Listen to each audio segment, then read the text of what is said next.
Early on April 9th, 125 bombers and fighters thundered against Trincomalee. The enemy obviously expected our attack, for the harbour was empty of major shipping and a large number of fighter planes met our aerial formations head-on. Our post-attack tabulations indicated that the Zeros shot down 56 enemy fighters, including 10 Hawker Hurricanes. Post-war investigation revealed that the British lost 9 out of 11 Hurricane fighters that day. Our bombers sank one merchant vessel, damaged several other ships, and set aflame harbour installations. For the first time since the opening day of the war, enemy bombers attacked the Nagumo Force's aircraft carriers. Even as our formations bombed Trincomalee, 9 British Blenheims made a daring assault against our warships. None of the twin-engined bombers succeeded in their attack. Zeros destroyed the entire enemy force. We were to be still further elated by the events of the day. Admiral Nagumo could not believe that Trincomalee had not harboured major British warships. These same vessels, he reasoned, upon receipt of yesterday's patrol bomber report, had fled Trincomalee for the greater safety of the open sea. Simultaneously with the raid against the enemy harbour, our reconnaissance planes fanned out in a wide search for the ships which the Admiral was convinced were in the area. His efforts did not go unrewarded, for the flagship deck soon received the electrifying news that a reconnaissance plane had sighted the British aircraft carrier Hermes, accompanied by a single destroyer, later identified as the Vampire, close to Trincomalee. Again, Nagumo launched his 80 Type 99 dive bombers under the command of Lieutenant Commander Egusa. Led to the long-sought British carrier, the dive bombers plummeted from the sky in devastatingly accurate attacks. Hit after hit racked the 2 enemy warships, and more often than not, flames and smoke, rather than the slender plumes of near misses, billowed upward. Our planes were literally unopposed and swarmed furiously over the warships. Egusa's men once again achieved an incredible percentage of direct bomb hits. So unusual was this accuracy, unparalleled even in future operations, that to calculate the number of hits we had to count the misses and subtract these from the total number of bombs released. Within 10 minutes of the first bomb drop, the Hermes was a gutted, flaming hull, its deck ripped to splinters, its sides shattered by bomb explosions. 5 minutes later, only 15 minutes after the first dive bomber dropped from the sky, the Hermes slipped beneath the waves. The Vampire was already gone, literally torn into great pieces of wreckage. With their remaining bombs, Egusa's men sighted and sank an enemy merchant ship and 2 smaller vessels. Our planes were establishing new records and changing the accepted concept of sea-air warfare. At Pearl Harbor, a limited number of fighters and bombers from this same fleet broke the back of American battleship power. Off Malaya, for the first time in history, our planes sank enemy battleships without the aid of surface vessels. And today, for the first time, aircraft without the support of surface vessels had sent a carrier to the bottom. Lieutenant Commander Egusa was my Okumiya classmate, both at Etajima, the Japanese Annapolis, and in the Navy Flying School at Kasumigara. We both were Navy senior dive bomber pilots. Shortly after the Indian Ocean operation, in which Egusa figured so prominently, we were able to have a reunion in Japan.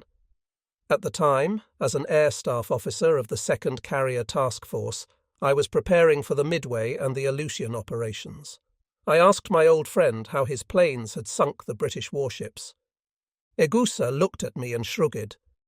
It was much simpler than bombing the Setsu, that's all. The Setsu, simpler than bombing Japan's old target battleship. With the Indian Ocean operation concluded with these brilliant victories, the activity of the famed Nagumo force, which had swept aside all enemy opposition from Pearl Harbor to Ceylon, came to its end. Our gains were consolidated, and now there were new tasks for the powerful naval and air units. We who knew intimately the actions of these battles realized only too well that the greatest single factor contributing to our victory was the superior performance of the Zero fighter airplane. Except in the battle in which our torpedo and level bombers destroyed the Prince of Wales and the Repulse, our bombers were able to cause such havoc only because the Zero had won control of the air. Perhaps only a few of us were cognizant of the fact, but the Zero had become the symbol not only of our land and sea-based air power, but of the entire Japanese military force. Prior to the outbreak of hostilities between Japan and the United States, the majority of the Navy's high-ranking officers foresaw defeat for our surface vessels in a showdown struggle against America's powerful array of warships. Because our naval carrier and land-based air forces so aggressively attacked and pursued the enemy, however, we gained a tremendous, if unexpected, margin of victory. As early as the first week of April of 1942, an incredible 4 short months after the explosive outbreak of war, the Navy completed its pre-arranged first-phase operations. We roamed the greater part of the Pacific and the Indian Oceans, securely entrenched in our conquests, and our naval air and surface forces kept the enemy at a respectable distance. To the disappointment of many naval officers, and to the relief of others, our carrier force had failed to engage the American aircraft carriers in combat since the opening of hostilities. Once they saw the outstanding superiority of the Zero fighter sweep aside all enemy opposition, the majority of our officers looked forward to the first carrier-versus-carrier engagement. By April of 1942, we had caught and destroyed only the US seaplane tender Langley south of Cilacap, Java, and the British aircraft carrier Hermes off Trincomalee of Ceylon Island. Following the successful Indian Ocean operation, we planned an offensive campaign against the Solomon Islands and the southeastern part of New Guinea. Our major goal in this offensive was the capture of Port Moresby on the latter island, which was the only air base from which enemy planes continued to strike back at our still advancing forces.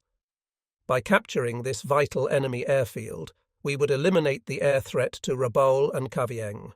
Parallel to this operation, other surface forces would support an army invasion against Tulagi in the southern Solomons. We needed Tulagi as a base of operations from which we could subsequently strike out at New Caledonia and Fiji. Intelligence reported that it was very likely that an American surface force, centering about at least one aircraft carrier, was at that time in the Coral Sea area, and that this fleet could seriously threaten the projected Solomons and New Guinea actions.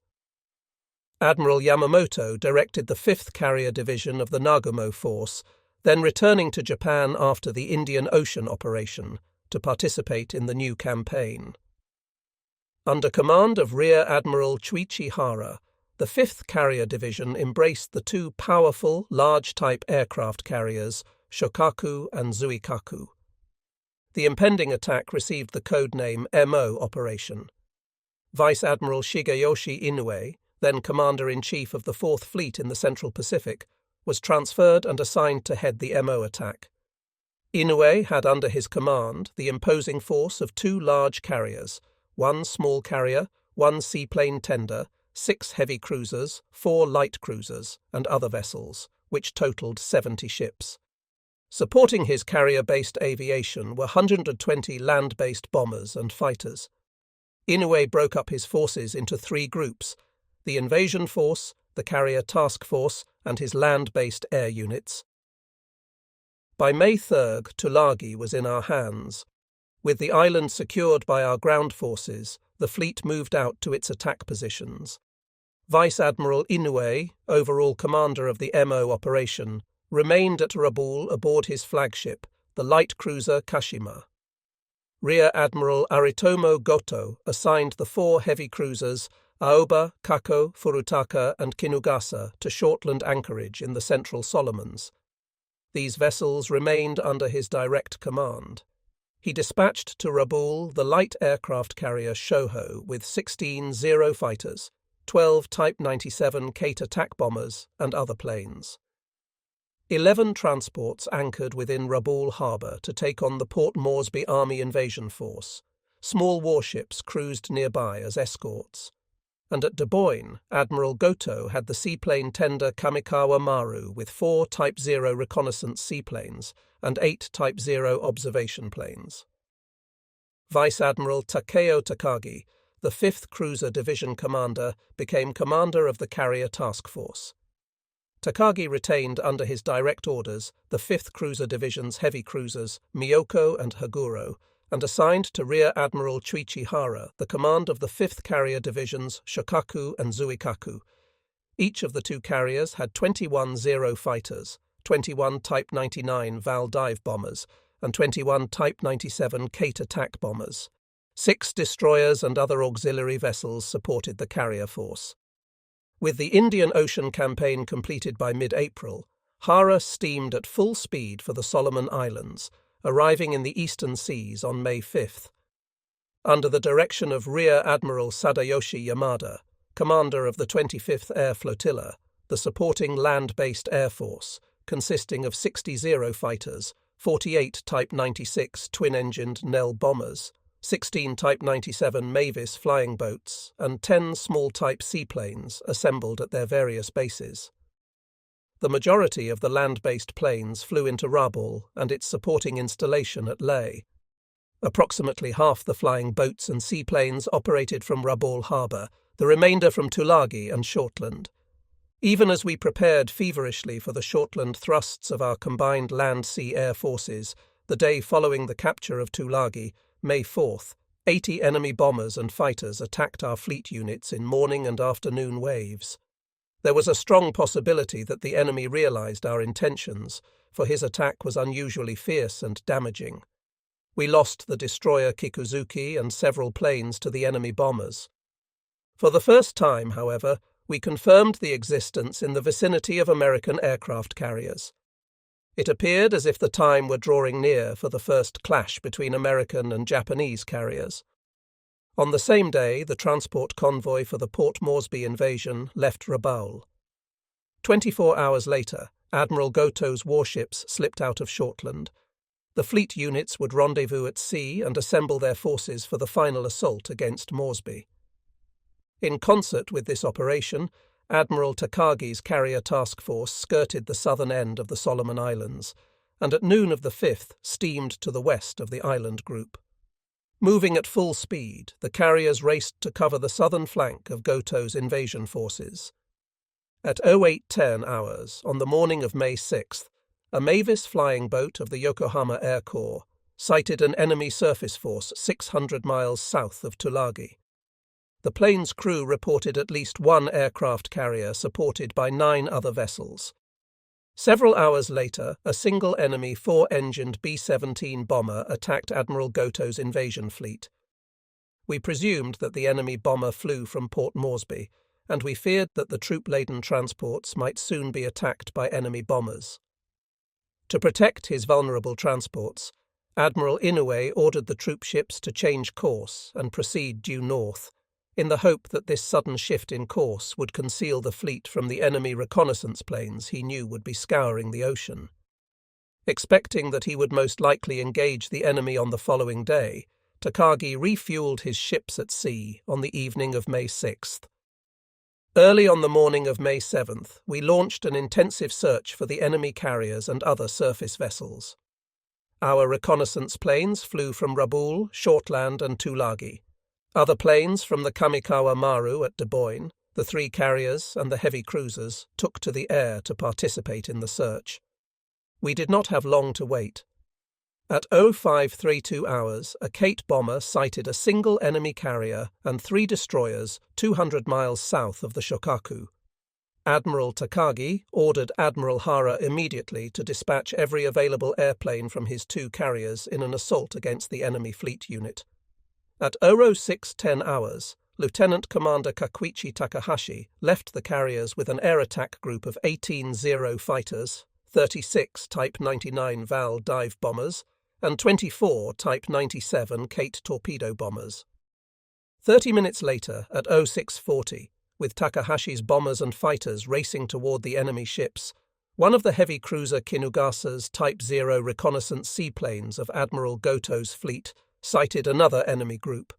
A single large carrier and 10 other vessels steamed only 200 miles south of the Kinugasa, or 280 miles northwest of Admiral Takagi's position.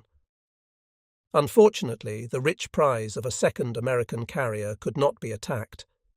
With only a minimum force of planes to protect his own 2 carriers, the admiral was forced to wait for the return of Takahashi's 60 bombers and 18 fighter planes.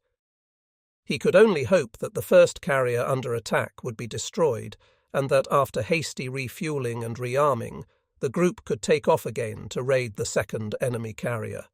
The fates decreed otherwise. At 09:35, Commander Takahashi reached the position of the enemy fleet unit, as it had been reported by Kate. The carrier and its 3 escorting destroyers could not be seen. The formations spread out and searched the ocean surface in vain. Convinced finally that no carrier was in the area, Takahashi ordered his planes to bomb and torpedo a large tanker and a destroyer discovered in the area. The 2 enemy ships quickly went down beneath the hail of bombs and torpedoes. We later identified the tanker, originally mistaken for the aircraft carrier, as the Neosho, and the destroyer escort as the Sims. Even as Takahashi's planes returned to the Shokaku and the Zuikaku, lookouts aboard Admiral Goto's carrier Shoho excitedly reported many approaching American bombers and fighters. An estimated 95 enemy bombers and fighters plunged from the sky in a devastating raid against the hapless Shoho. With most of its Zeros airborne over the transport convoy, and with only a few remaining fighters to intercept the large enemy force, the carrier was virtually helpless. Heavy bombs and torpedoes split the vessel, and the Shoho soon went down. She was the first Japanese carrier to be lost in the war. In view of the great number of enemy carrier-based aircraft which had destroyed the Shoho, Admiral Takagi reasoned that he faced at least 2 large enemy aircraft carriers. As soon as his first attack force had returned from their wasted mission to the south, mechanics refueled the planes and loaded bombs and torpedoes to prepare for an immediate raid against the American force. Takagi faced a number of difficult obstacles, for the enemy fleet was believed to lie at least 350 miles west of his own position, beyond the normal attack radius of his carrier planes. Further, even if he launched his planes at once, the waning afternoon meant that on their return his planes would reach their carriers after dark. The single-seat Zeros, unequipped for night flying, had to be dropped from the attack group. At 14:30 hours, a second attack group of 12 dive bombers and 15 torpedo bombers, led by Lieutenant Commander Takahashi, took off to attack the enemy ships. Takagi planned to send his planes in at twilight, when the shadowy light would hamper the enemy anti-aircraft gunners. The bombers ran into heavy intermittent rain squalls, and even as they fought their way through between the towering cloud formations, the sun slipped below the horizon. It was impossible to locate the enemy vessels under these conditions, and reluctantly the commander gave up the search to return to his own carriers. Surprisingly, the battle was not yet over. Takahashi's men were exhausted, having been in the air on 2 missions since early morning. On the flight back to their home fleet, Takahashi's pilots failed to sight an enemy aircraft carrier passing directly beneath their planes. The enemy, however, had noticed the approach of our bombers, and as Takahashi's force neared the enemy carrier, it was attacked suddenly by Grumman F-4F Wildcat fighter planes. The Val dive bombers, unusually maneuverable for their size, turned sharply to meet the diving Wildcats. The lumbering Kate torpedo bombers were easy targets for the enemy guns, and in the brief but sharply fought battle, the Grummans shot down 8 of the 15 torpedo bombers, and also destroyed 1 Val dive bomber. Our pilots later reported the destruction of several enemy fighters, but this could not be confirmed. Our planes fled from the hornet's nest into which they had flown, but soon fell victim to the delusions and mirages brought on by exhaustion. Several times the pilots, despairing of their position over the sea, sighted a friendly aircraft carrier. Finally, a carrier was sighted, and the remaining 18 bombers switched on their signal and blinker lights as they swung into their approach and landing pattern. As the lead plane, with its flaps down and speed lowered, drifted toward the carrier deck to land, the pilot discovered the great ship ahead was an American carrier. Apparently the Americans also had erred in identification, for even as the bomber dropped near the carrier deck, not a single enemy gun fired. The Japanese pilot frantically opened his throttle and at full speed swung away from the vessel, followed by his astonished men. Our crewmen were disgusted. They had flown for grueling hours over the sea, bucked thunder squalls, and finally had lost all trace of their positions relative to their own carriers. When finally they did sight the coveted American warship, cruising unsuspectingly beneath 18 bombers, they were without bombs or torpedoes, having previously jettisoned them into the sea. On this day occurred what is clearly the greatest confusion of the entire Pacific War. Neither before this evening nor at any time following did such an incredible series of events take place. Not only were our pilots completely bewildered, but the combination of exhaustion and confusion caused the loss of several planes, in addition to the 9 shot down by the carrier-based Grummons. This loss reduced the effective striking strength of our carrier force and subsequently resulted in our sustaining crippling blows from enemy attacks. On the same day, May 7th, another large-scale air battle was fought with unusual pilot confusion. At 8:20 hours, a Kamikawa Maru reconnaissance plane sighted an enemy fleet of 2 battleships, 1 heavy cruiser and 4 destroyers at 150 miles, bearing 200 degrees from tiny Deboyne Island. Admiral Yamada, then at Rabaul, launched 33 Type 96 Nell bombers with an escort of 11 Zero fighters to attack the enemy fleet. 20 of the twin-engined bombers carried torpedoes, the remainder bombs. Approximately 500 miles out of Rabaul, at 12:30 hours our planes sighted and attacked the enemy, now reported as consisting of 2 battleships, 2 cruisers, and 2 destroyers. Our pilots reported sinking 1 California-type battleship, causing serious damage to 1 British Warspite-type battleship, and leaving 1 cruiser flaming in the water. We lost 4 bombers. When I, Okumiya, investigated this battle after the war with members of the United States Strategic Bombing Survey, I learned that the enemy fleet was commanded by Rear Admiral J.G. Crace, RN, and consisted of the Australian heavy cruisers Australia and Hobart, the American heavy cruiser Chicago, and 2 destroyers, but no battleships.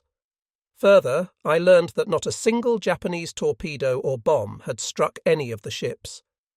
This was actually the first instance in which our Navy pilots reported battle damages inflicted upon enemy vessels beyond those actually achieved.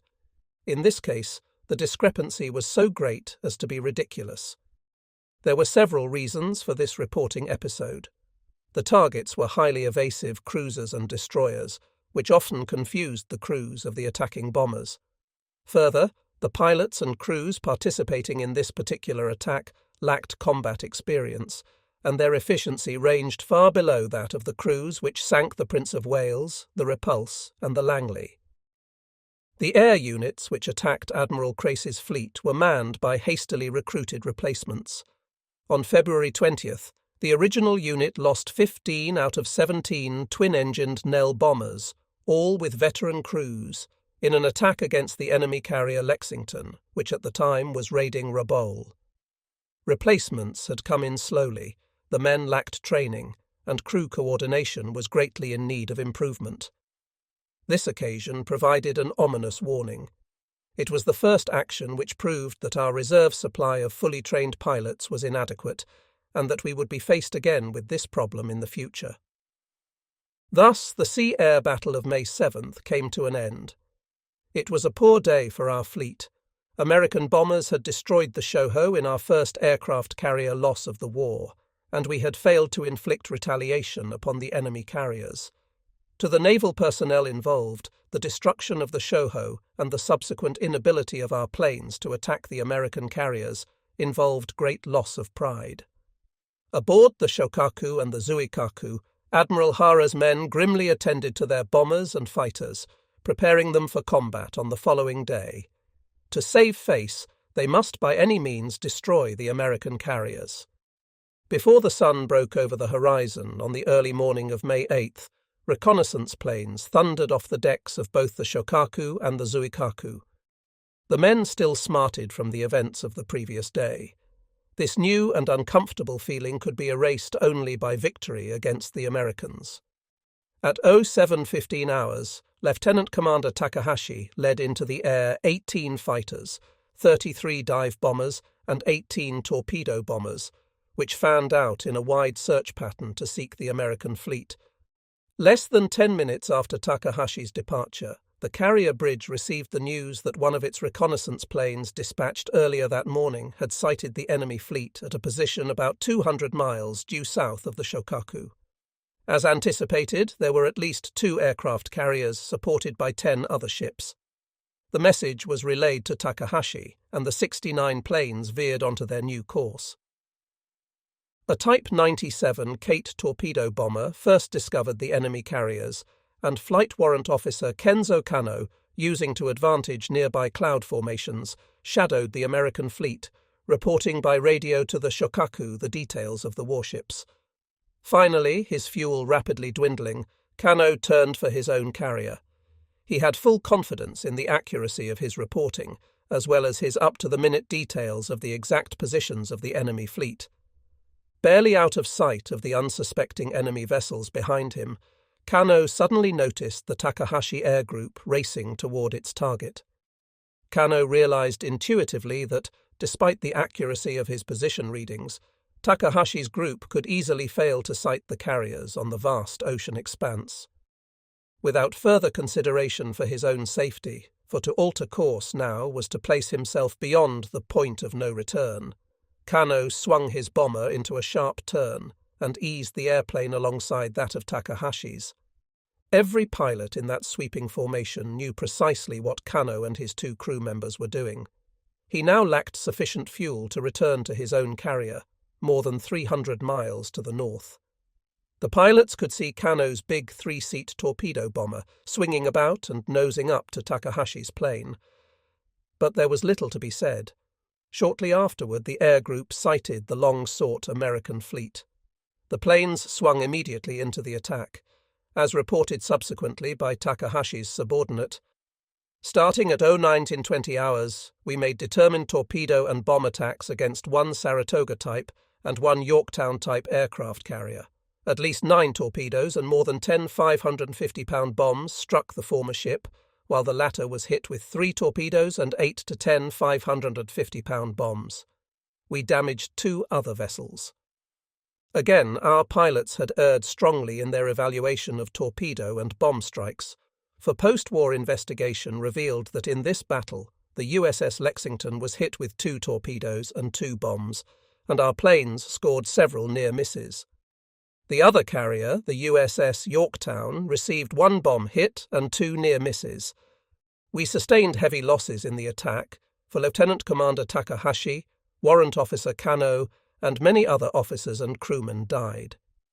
We lost more than 26 bombers, or more than half of the entire bombing force.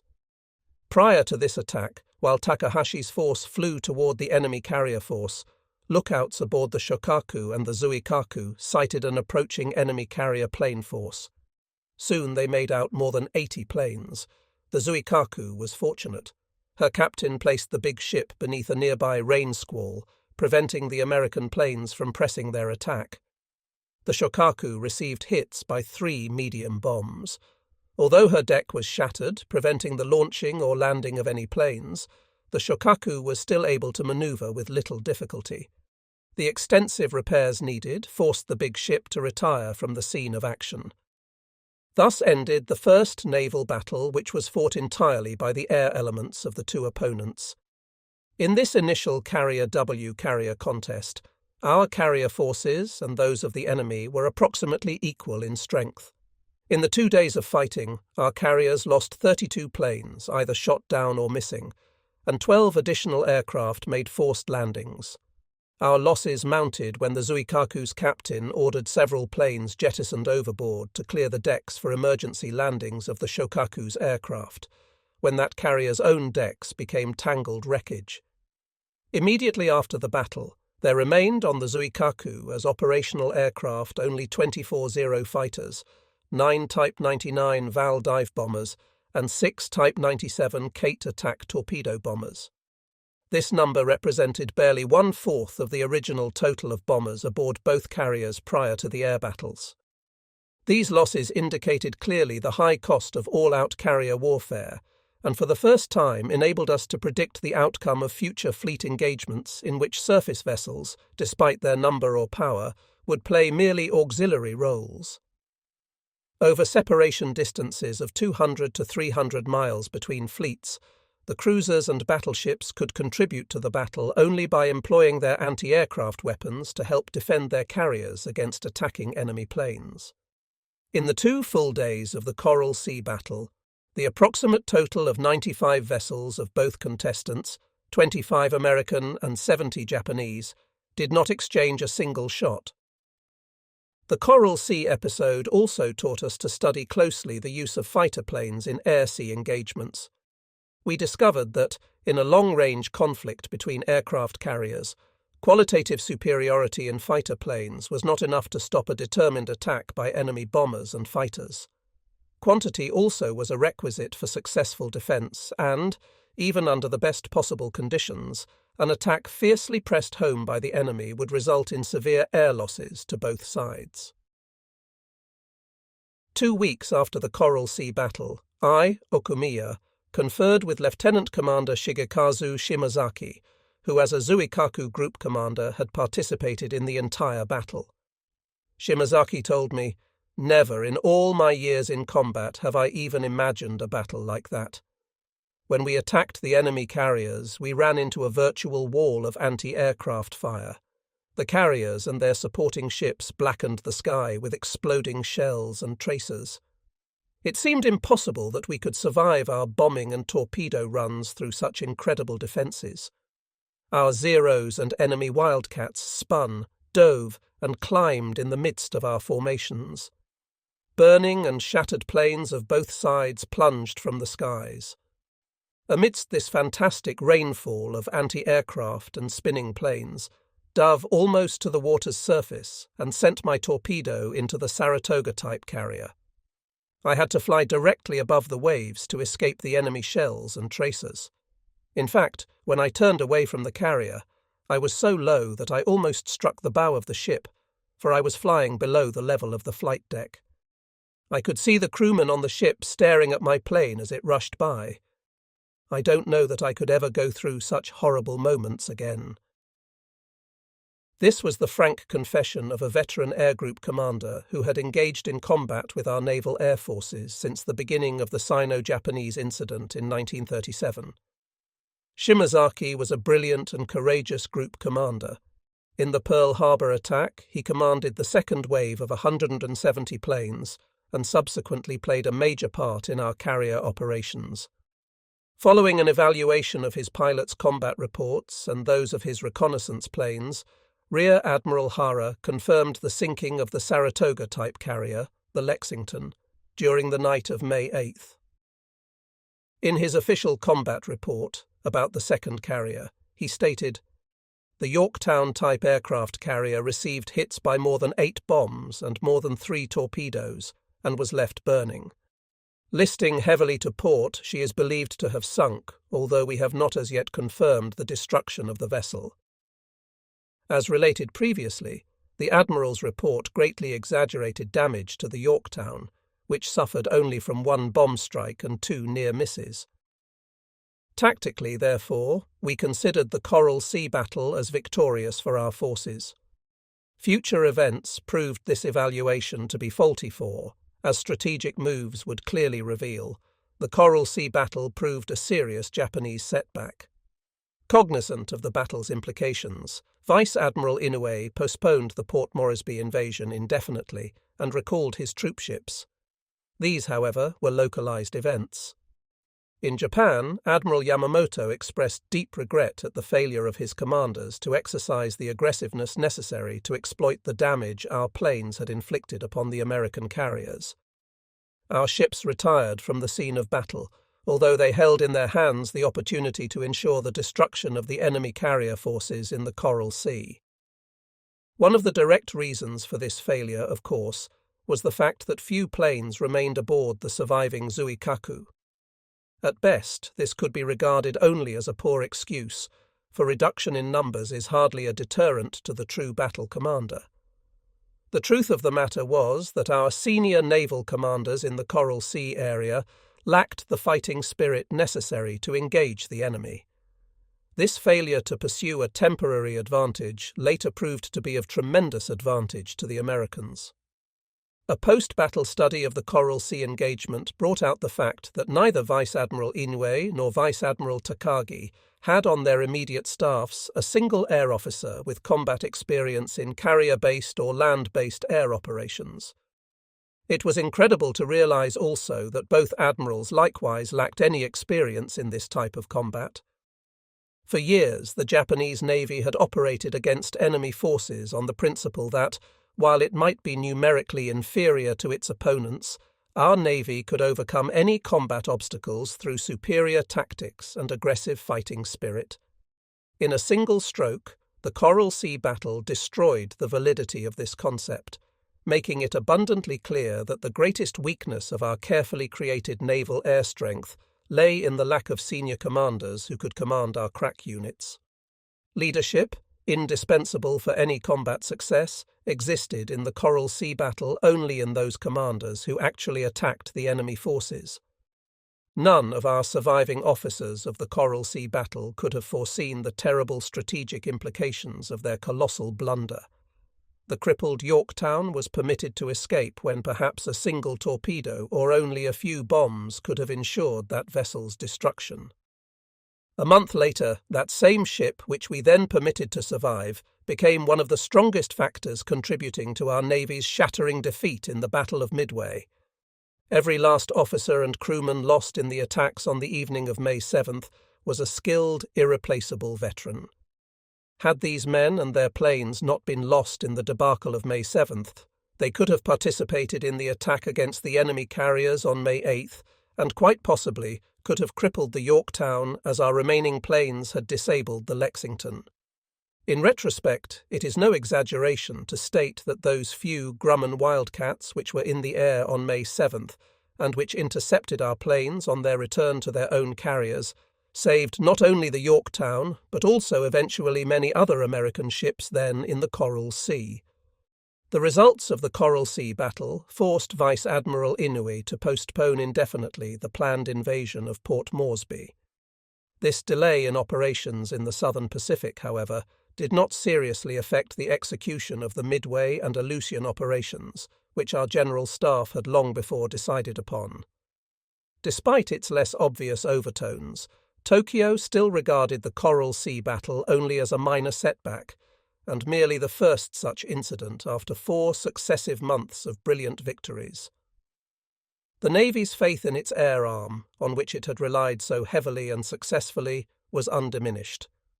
The record to date justified this confidence, since from the war's outset all the major blows inflicted upon an enemy staggering from repeated defeats were struck by this same naval air force. Indeed, not only had we swept clean the vast ocean areas in which our ships and planes operated, but we had achieved our goals at an unbelievably low cost in ships, planes, and men.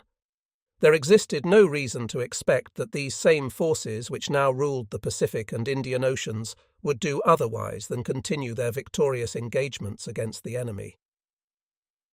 At staff conferences held in early May aboard the Yamato, we studied the gains and losses of both our fleet and that of the enemy, from the opening of the war until the close of the Coral Sea battle. On December 8, 1941, at Pearl Harbor, our carrier-based planes sank or disabled the United States battleships Nevada, California, Arizona, West Virginia, Maryland, and Oklahoma, and heavily damaged the battleships Pennsylvania and Tennessee. We sent to the bottom the old target ship Utah, the cruiser Helena, and 2 destroyers. Several other vessels were heavily damaged, and the enemy suffered heavy damage to shore installations and the loss of many planes. On December 10, 1941, off Kuantan, our land-based bombers sank the British dreadnoughts Repulse and Prince of Wales. On February 4, 1942, in the sea north of Java, our land-based bombers heavily damaged the American heavy cruiser Houston and the light cruiser Marblehead. On the 27th of the same month, off Cilacap, Java, the seaplane tender Langley went to the bottom after an attack by land-based bombers. The following day, our land-based bombers struck again, sinking the British heavy cruiser Exeter. Off Colombo on April 5th, carrier-based bombers sank the British heavy cruisers Cornwall and Dorsetshire. 4 days later, off Trincomalee, carrier-based bombers destroyed the first enemy aircraft carrier, the British Hermes. On May 8th, in the Coral Sea battle, carrier-based bombers sank the 33,000-ton American aircraft carrier Lexington and heavily damaged the Yorktown, another American carrier. In the first 6 months of the war, therefore, our naval aviation alone had sunk 2 aircraft carriers and seriously damaged a third, sent to the bottom 1 seaplane tender, either sunk or heavily damaged 10 battleships, destroyed 4 and heavily damaged 2 cruisers, and sunk 10 destroyers. Conversely, our damages and losses from enemy air activities in warships the size of or larger than destroyers amounted only to 3 vessels sunk and 1 heavily damaged. On December 11, 1941, Grumman Wildcat fighter planes off Wake Island sank the destroyer Kisaragi. At Tulagi, on May 4, 1942, we lost the destroyer Kikuzuki. And on May 7th, in the Coral Sea battle, we lost the aircraft carrier Shoho. The following day, the carrier Shokaku received heavy damage from American carrier planes. With the exception of the single submarine attack on January 11, 1942, in which the 33,000-ton aircraft carrier Saratoga was hit by torpedoes, approximately 250 nautical miles northeast of Johnston, the only damage inflicted to enemy vessels by our warships occurred in the period between late February and early March of 1942. All engagements took place in the Java Sea, where our warships sank the Netherlands light cruisers De Ruyter and Java, the Australian light cruiser Perth, the American heavy cruiser Houston, and 5 destroyers of various countries. On the other hand, not a single Japanese warship lost during this period to enemy action, other than air attack went down before the guns of enemy ships, as this listing shows. December 12, 1941. Destroyer Hayate, sunk off Wake Island by enemy shore guns. December 18, 1941. Destroyer Shinonome, sunk by mine explosion off Miri, Borneo. December 24, 1941. Destroyer Sagiri, sunk off Kuching, Borneo, by torpedo attack of a Netherlands submarine. February 8, 1942. Destroyer Natsushiro, sunk off Makassar Celebes, by torpedo attack of United States submarine. May 3, 1942.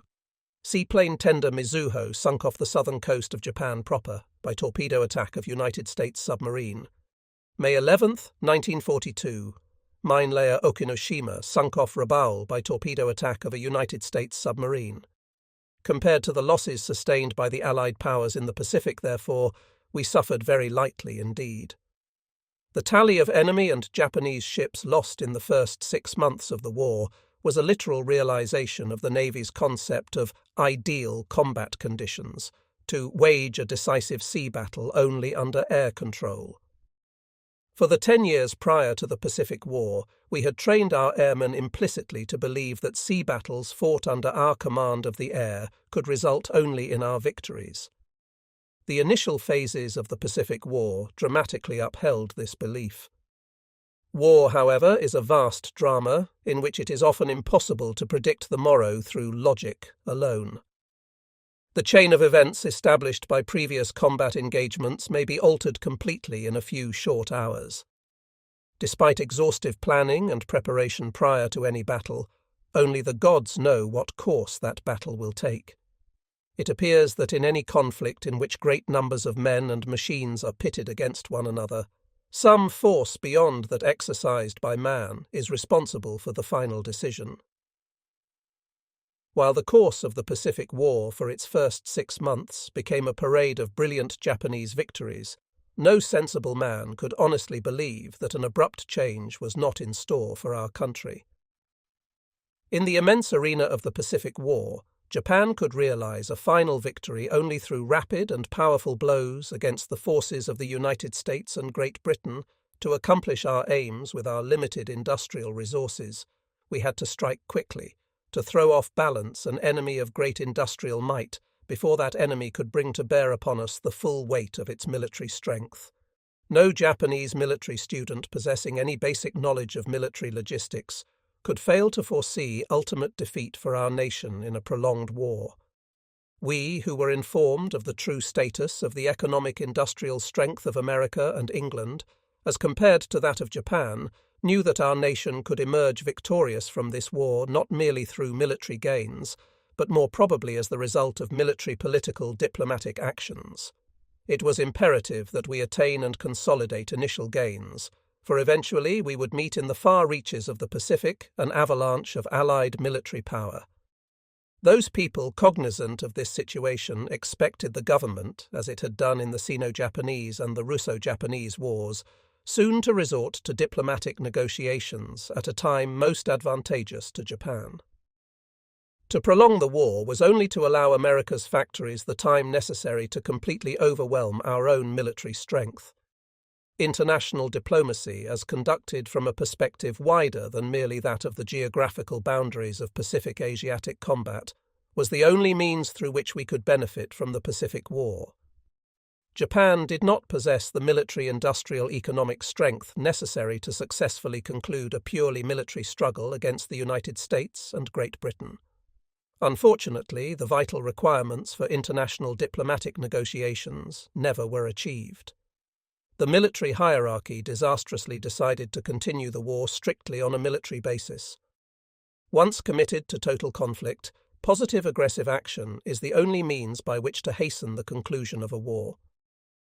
On the theory that only by continued strikes against the enemy could Japan either expand or securely maintain her victories gained in the war's initial 6 months, Admiral Isoroku Yamamoto, Commander-in-Chief of the Combined Fleet, planned to attack American forces at Midway Island and in the Aleutians chain in a single concerted mass sweep.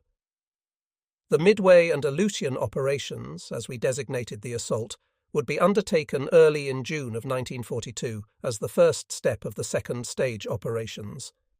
The series of major actions which emerged from this widespread campaign brought disastrous results to our Navy, especially in the Battle of Midway, where our fleet suffered a devastating defeat. So severe were the consequences of this great fleet engagement that in a single stroke Japan's favourable position in Pacific Ocean air-sea combat was altered. The Battle of Midway was the pivotal point of the Pacific War. In a single day, we lost 4 aircraft carriers, as well as their aircraft complement, and the irreplaceable combat veteran crews. Our defeat stemmed directly from our Navy Air Force's loss in air superiority, both on a qualitative and a quantitative basis. We had 2 specific objectives in mind for the Midway and Aleutian operations. By invading and occupying Midway Island, we would extend greatly to the east our warship and bomber patrol lines, while the occupation of Kiska and Attu Islands in the western end of the Aleutians Island chain would prevent United States task forces in the far north from attacking the Japanese mainland. These island occupations constituted the campaign's initial phase. The second was to draw out the remainder of the United States Pacific Fleet and to hasten the end of the war by destroying that fleet. The Americans could not allow our eastward and northward thrusts to go unopposed. Their fleet would feel compelled to oppose our attacking forces with every last plane and ship. Admiral Yamamoto, by forcing this showdown, would determine to a large extent the final outcome of the Pacific War. With Midway Island in our hands, we would have a powerful forward base from which to extend further the aggressive actions of our ships and planes. Admiral Yamamoto assembled a tremendous striking force for his attack. His total naval strength for the combined operation included 350 vessels of all types, which exceeded a total of 1,500,000 tons. For an all-out aerial assault against the Americans, he gathered more than 1,000 warplanes. More than 100,000 officers and men manned his ships and planes. Our attacking fleet dwarfed in numbers and offensive strength any previous assembly of ships, planes, and men. Not only did we enjoy great numerical strength, but we had a further advantage in that the handling and combat quality of the men and the planes aboard the aircraft carriers Kaga, Akagi, Hiryu, and Soryu were superior to those of any comparable enemy group. These battle-tested veterans, outstanding in their flying skill, went into the attack under the brilliant command of Vice Admiral Chuichi Nagumo, who had devastated Pearl Harbor and wrought a path of destruction across the Pacific. The crews and pilots of the 4 carriers actually looked down upon the other 2 carriers under Nagumo, the Shokaku and the Zuikaku, which had participated, rather ineffectively in the opinion of Nagumo's other veterans, in the Coral Sea battle. For some reason, through a series of incredible blunders on the part of our fleet, we threw away this priceless advantage. Our navy committed so many inexcusable errors in the battle commencing on June 5th that we have often wondered if the gods of war had determined beforehand the outcome of the conflict.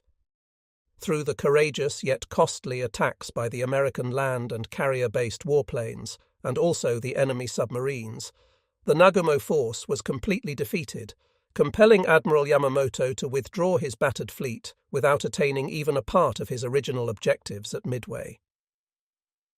The attack commenced at 1:45 a.m. on June 5, 1942. Under the command of Lieutenant Joichi Tomonaga of the Hiryu, 36 Zero fighters, 36 Type 99 Val dive bombers, and 36 Type 97 Kate attack bombers took off from 4 carriers. These planes directed their attacks against important ground facilities on Midway Island.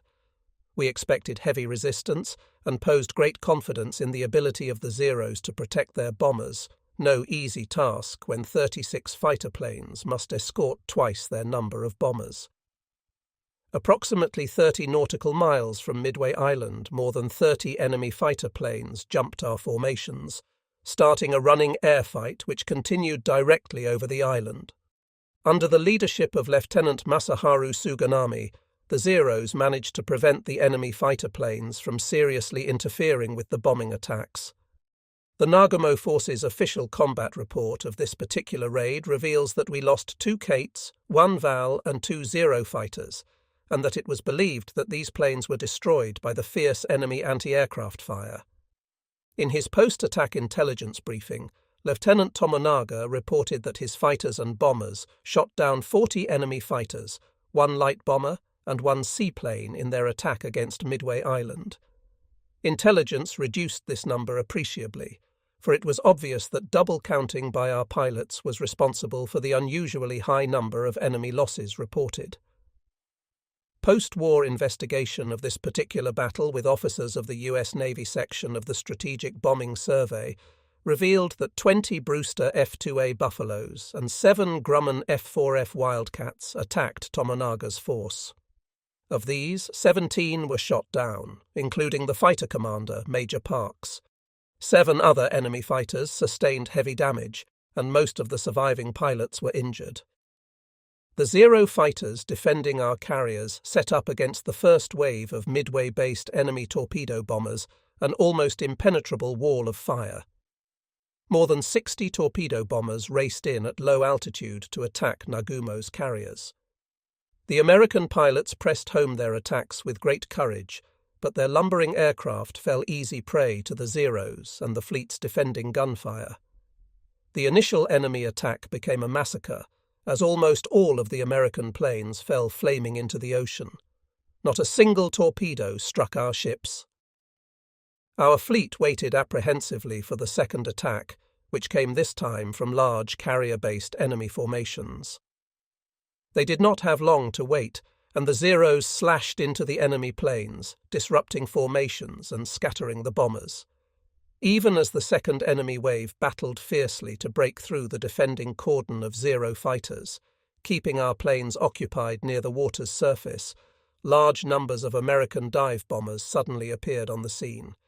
It was the beginning of the end, for our fleet was caught completely unaware by this sudden assault. Almost unopposed, the enemy bombers plunged in vertical dives from above the clouds. Our carriers were helpless.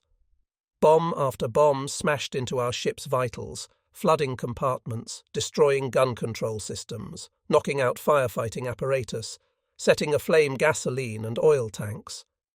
Within an hour of the attack, the Akagi, Kaga and Soryu were crippled hulks in sinking condition. Several hours later, the three great ships went down. Nagumo had suffered a grievous blow, for in this single dive-bombing attack, the Americans had reduced by more than half his available fighter and bomber strength.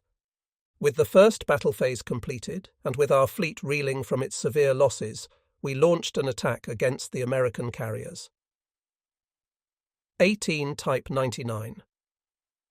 Val dive bombers and 6 Zero fighters left Rear Admiral Taman Yamaguchi's flagship Hiryu, the only carrier to escape the enemy's bombs.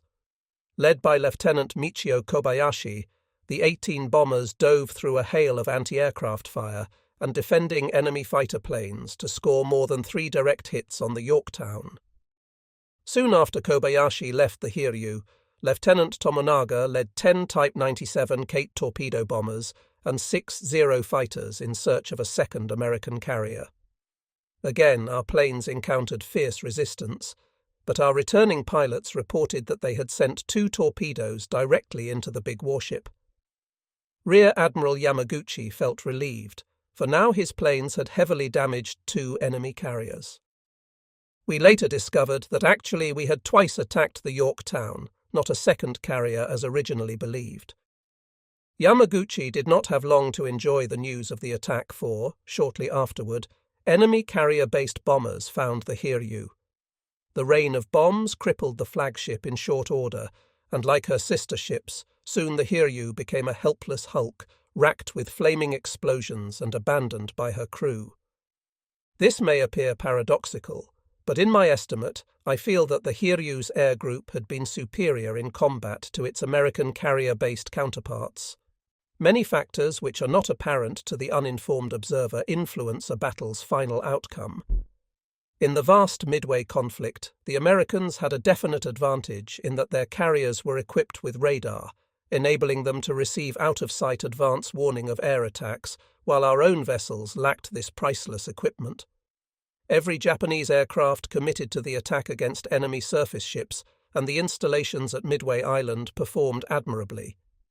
Despite the staggering loss of our carriers, there still remained no doubt that the Zero fighter exceeded in performance any of the American planes which it contested. Our Val dive bombers and Kate torpedo bombers were at the time 2 of the world's best aircraft for their respective missions. There was little to criticize in the performance and courage of our air crew members under fire. Every man did his utmost to press home the attacks against the American warships, particularly Lieutenant Joichi Tomonaga, who on his final mission took off from his carrier with the knowledge that he could not possibly return. With 3 of our carriers already lost, it was imperative that we either cripple or sink the enemy aircraft carriers. Tomonaga took off in his final attack with only his right wing tank containing fuel. Enemy bullets had holed the left tank over Midway. This outstanding officer would not let his aircraft remain idle while his fellow pilots flew into combat. This action, similar to that of Flight Warrant Officer Kano in the Coral Sea battle, did much to uphold the morale of our men in the face of terrible losses. Despite the determination and courage of our men and the high performance of our airplanes, the American aircraft overwhelmed our best defences. No one could have foreseen the effectiveness of their courageous attacks. Their tenacity brought the Battle of Midway to a tragic end. The loss of the 4 aircraft carriers, the Akagi, Kaga, Hiryu, and Soryu, shocked the Japanese people. We could not underestimate the gravity of our defeat, for these 4 carriers had played the major role in the Navy's smashing victories across the breadth of the entire Pacific. An even greater blow, however, was the loss of the irreplaceable veteran air crews and the skilled maintenance crews which went down with their ships. Even as we reeled from the debacle of Midway, another event occurred far to the north, which, although lacking the drama of open conflict, was no less serious. In the Aleutians, one of our Zero fighters made a forced landing and was captured almost intact by the Americans. The subsequent detailed study of the airplane revealed fully to the Americans the Zero's advantages and faults.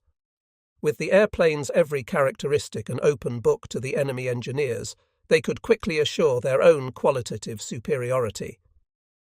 Early in the morning of June 4, 1942, the aircraft carriers Ryujo and Junyo of Rear Admiral Kakuji Kakuda's 2nd Carrier Task Force approached Dutch Harbour. The task force's stealthy and unobserved move to the Aleutians actually was the opening blow of the Midway and Aleutian operations. Lashed by cold winds and driving rain, the Junyo launched 6 Zero fighters and 12 Type 99 Val dive bombers in the first attack against the American positions. During their flight, our formations encountered several enemy flying boats, which they engaged and destroyed. This delay in flight, in addition to the violent storms encountered en route, forced the Zeros and Vals to abandon their mission. However, 6 Zeros and 11 Type 97 Kate attack bombers from the Ryujo failed to encounter enemy aircraft on their approach to Dutch Harbour. Led by Lieutenant Masayuki Yamagami, the formation battled heavy rain and thick fog, arriving over the enemy base above a solid layer of clouds. Fortunately, the sky cleared directly over the harbour, and our planes dove to the attack. The Kates bombed the radio stations and pier installations, while the Zeros, free from enemy fighters, strafed a number of flying boats tied to harbour buoys. After the attack, the bombers and fighters reassembled over the eastern end of Unalaska Island, where Flight Petty Officer Tadayoshi Koga noticed that his Zero trailed a thin spray of gasoline. Informing Kobayashi that he did not have enough fuel to return to the Ryujo, Koga dropped low over a small island eastward of Dutch Harbour, which had been designated as an emergency landing site for crippled planes. Once down on the island, the pilots would be picked up by a submarine. On his return to the carrier, Kobayashi reported to his superior, "The emergency landing site appeared from the air to be flat and clear. Koga made his approach perfectly, but immediately after the wheels struck the ground, the airplane tipped over, remaining upright. The Zero appeared to be heavily damaged, and either the pilot died or he must have been seriously injured. Since the island surface seems to be tundra, it would be difficult to remove the wreckage. We could not discern any sign of human habitation in the vicinity. We did not learn until many months afterward that an enemy reconnaissance plane discovered the Zero. Ground parties rushed to the site found an airplane only slightly damaged, still upright.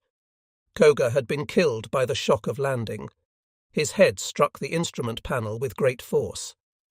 Koga apparently realized that to land in the water off the island would have been certain death, for the temperature was so low that only several minutes of exposure to the cold would have killed him. Notified of the emergency crash landing, our submarines scoured the area, but did not sight the wreckage on the island. The Americans removed the airplane to the United States, where it was repaired and subjected to exhaustive test flights. They were surprised at the Zero's unusually light weight and by the fact that the airplane's high performance was achieved with an engine of but 1,000 horsepower. It was quickly established that the Zero's greatest weaknesses lay in its poor diving ability and in its lack of armour plate protection. The flight tests revealed also that at high speeds the Zero responded sluggishly to aileron control, and that it was limited in altitude performance. Aware of the Zero's minutest details, the Americans rushed to complete a fighter airplane intended specifically to wrest from Japan the advantages afforded by the Zero. This was the United States Navy's Grumman F-6F Hellcat, one of the most versatile enemy planes to be encountered in the Pacific. The F-6F was the first plane designed by the Grumman Company following their thorough study of the captured Zero fighter. Grumman engineers painstakingly reduced the thickness of the fuselage and bent every effort to reduce structural weight. With a 2,000 horsepower engine, the new Hellcat had a higher maximum speed than the Zero, could outclimb and outdrive and outgun it, and retained the desired benefits of high structural strength, armour plating, and self-sealing fuel tanks. In fact, with the exception of turning radius and radius of action, the Hellcat completely outperformed the Zero. The advantages of superior engines stood the enemy in good stead, for the Hellcat was twice as powerful as the Zero. This sudden performance increase, combined with the rising tidal wave of American production, forecast the overwhelming strength the enemy would soon bring to bear against the homeland itself. In the Aleutian campaign, I, Okumiya, was Admiral Kakuda's air staff officer. I could not realize at the time how far-reaching an effect this seemingly trivial incident of losing to the enemy a single intact Zero could have. We felt strongly that the unnoticed capture of the airplane, assisting the enemy so greatly in producing a fighter plane intended specifically to overcome the Zero's advantages, did much to hasten our final defeat. Meanwhile, in Japan, our government harped on the victories of the Aleutians attacks and the island occupations. The continual emphasis on our successes in the far north was, of course, merely a diversionary effort to conceal from the people the terrible losses at Midway. The results of the Battle of Midway rudely awakened our naval general staffs. Only 6 months after Pearl Harbor, following a succession of unprecedented victories, and stronger than it ever had been before in its entire existence, the Navy retreated sorely wounded from Midway. The sudden insight which this defeat afforded our commanding officers forced them to realize that Midway had voided the concept of the battleship as the prime naval power, and that victory or defeat at sea fundamentally rested on the effectiveness of the aircraft carrier. With the understanding that air power, not the usually impotent 16-inch guns, decided naval battles, our planning staff also came to appreciate the thin-skinned vulnerability of the aircraft carrier, which would always experience the fury of enemy attack. At one sweep, Tokyo discarded its policy of offensive operations and substituted for it a new curving defense line, which was to be held at virtually all costs before an enemy who was now expected to commence his own assault operations. The outermost reaches of the new defense line extended west of the Aleutian Islands in the north, to the Marshall Islands in the east, from Rabaul to the northeast coast of New Guinea in the south, to the Dutch East Indies, Malaya, and Burma in the west. To most efficiently defend these lines, we reorganized the combined fleet. The new effort concentrated on maximizing the development of our land-based air forces, and we accelerated our program of rebuilding the surface fleet around a center of aircraft carriers. On July 14, 1942, the Navy echelons received their reorganization orders, with the following tables of the new First-Line Air Corps. These figures indicated the intrinsic defects in Japan's military strength. Compared to the number of first-line naval planes at the war's outset, we had increased our strength by only 117 aircraft. Further, we now had an increase of only 74 planes over the total available immediately prior to the Battle of Midway. Our naval air strength in numbers remained basically static, while the enemy feverishly prepared his industry for the production of more and more warplanes. The future looked dark indeed. There was another weak link in our air power chain which, although lacking the effect of total numbers of aircraft, presaged more severe defeats than we suffered at Midway. Since the war's outset, the Navy had adopted, or was about to adopt, only 3 new type planes.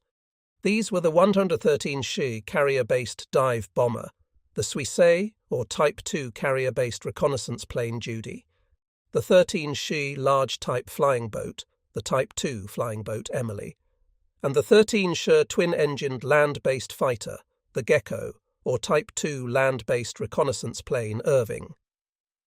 Our domestic aeronautical engineering and production outlook was bleak. Despite the pressing demands of combat, we could not hope to accelerate further the development and production of new type aircraft. Geared to a specific low pace, our industry could not, even in time of need, discard its own shackles. The overall situation seemed even worse when one realized that, even with these difficulties, the Navy was infinitely better off than the Army. During the first 6 to 7 months of the war, the Zero remained the Navy's only frontline fighter airplane and bore the entire burden of all fighter operations. Even in mass production, the airplane still featured outstanding performance, ease of maintenance, and dependability. We experienced but 2 operational difficulties: the occasional failure of the landing gear shaft under heavy shock loads and poor release of the jettisonable auxiliary fuel tank. Even by mid-July of 1942, the Navy did not contemplate replacing the Zero with another fighter. As we worked to rebuild and reorganize the combined fleet's various air corps, our worst fears were realized. The enemy no longer fell back helplessly. The counterattack in Guadalcanal had begun.